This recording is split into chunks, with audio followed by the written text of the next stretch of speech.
அனைவருக்கும் வணக்கம். நான் விழுப்புரம் சரவண மெக்கானிக் பேசுகிறேன். அனைவருக்கும் வணக்கம். இந்த வண்டி பார்த்திங்கன்னா ஹோண்டா டியோ BS6. இதில் என்ன கம்ப்ளைண்ட் பார்த்திங்கன்னா வண்டி வந்து ஷார்ட் ஆகலான்னு கொண்டு வந்திருக்காங்க. இப்போ இதில் வந்து ஓபடி போட்டு செக் பண்ணி பார்க்குறோம். பார்க்கும்போது பார்த்திங்கன்னா P0 351 அப்படின்ட்டு ஃபால்ட்டு கோடு காட்டுது.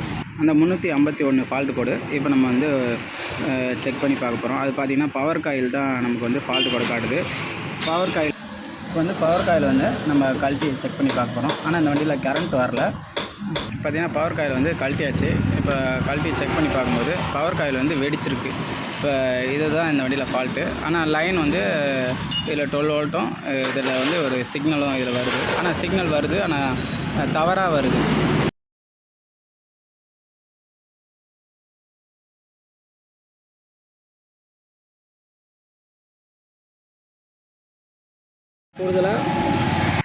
கூடுதலாக இப்போ இந்த பவர் காயில் நம்ம மாற்றுறோம். இந்த ஃபால்ட் கோட் நமக்கு காட்டுது. இந்த பவர் காயில் நம்ம வந்து மாற்றுறோம் அப்படின்னா கூடுதலாக வந்து மேக்னெட்டை கழட்டி அதில் வர இந்த ராட்டில் இருக்கிறது எல்லா டஸ்ட்டையும் நம்ம வந்து க்ளீன் பண்ணி போட்டிங்கன்னா இதுலேருந்து வர சிக்னல், இது வந்து எர்த்து சிக்னல் வந்து இந்த பவர் காயிலுக்கு வரும். இந்த பவர் காயிலேருந்து வர சிக்னல் வந்து விட்டு விட்டு வரும்போது இதில் வந்து நமக்கு வந்து இந்த காயில் வந்து வீக் ஆகிறதுக்கான வாய்ப்பு இருக்கும். இப்போ இந்த காயில் மாற்றும் போது மேக்னெட்டையும் கழட்டி நம்ம க்ளீன் பண்ணி போட்டிங்கன்னா இன்னும் கொஞ்சம் கூடுதலாக இருக்கும். நன்றி, வணக்கம். இந்த டியோ பார்த்திங்கன்னா வண்டி ரெடி ஆகிடுச்சு. இப்போ நம்ம வந்து ஸ்டார்ட் பண்ணி பார்க்க போகிறோம். எம்ஐ லைட்டு ஆன் ஆகி ஆஃப் ஆகிடுச்சு. இப்போ வந்து ஸ்டார்ட் பண்ணி பார்க்குறோம். வண்டி இப்போ ரன்னிங்கில் தான் இருக்குது.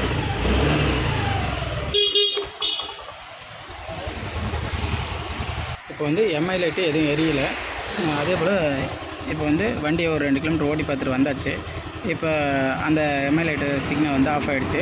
இப்போ ஃபால்ட்டு கோடு எதனா இருக்கா அப்படின்ட்டு உள்ளே போய் செக் பண்ணி பார்க்க போகிறோம். இப்போ உள்ளே போய் பார்க்கும்போது இப்போ இந்த DTC ஸ்கோரில் எந்த ஒரு ஃபால்ட்டும் இல்லை. அந்த ஃபஸ்ட்டில் பார்த்திங்கன்னா 0 வருது. ஏற்கனவே வந்து அந்த ஒரு ஃபால்ட்டு கோடு காட்டுது. இப்போ அந்த ஃபால்ட்டு கோடு இல்லை, எரேஸ் ஆகிடுச்சு. இப்போ மறுபடியும் போய்ட்டு செக் பண்ணி பார்க்க போகிறோம்.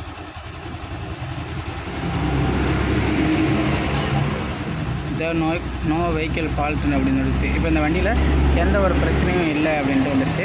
இப்போ இது வந்து ஒரு 2 கிலோமீட்டர் ஓட்டி பார்த்துட்டு அதுக்கப்புறம் தான் வந்து இதை நம்ம போட்டு செக் பண்ணுறோம். ஏன்னா இப்போ ஏதோ ஒரு ஃபால்ட்டு இருந்ததுன்னா நமக்கு வந்து எம்ஐ லைட்டும் எரிய ஆரம்பிச்சிடும். அப்படி எம்ஐ லைட்டு எரியலை அப்படின்னா ஓபடியிலன்னு நமக்கு வந்து ஃபால்ட்டு கோடு சொல்லிடும். இப்போ ஓபடிலையும் ஃபால்ட்டு கோடு இல்லை, எம்ஐ லைட்டும் நமக்கு வந்து எரியலை. அப்போ ஒரு வண்டியை செக் பண்ணுறோன்னா நம்ம இது போல் ஃபுல்லாக செக் பண்ணால் தான் நமக்கு வந்து வண்டி அட்டன் ஆகிடுச்சு அப்படின்ட்டு கஸ்டமர்கிட்ட ஒரு திருப்தியாக கொடுக்கலாம். நன்றி, வணக்கம்.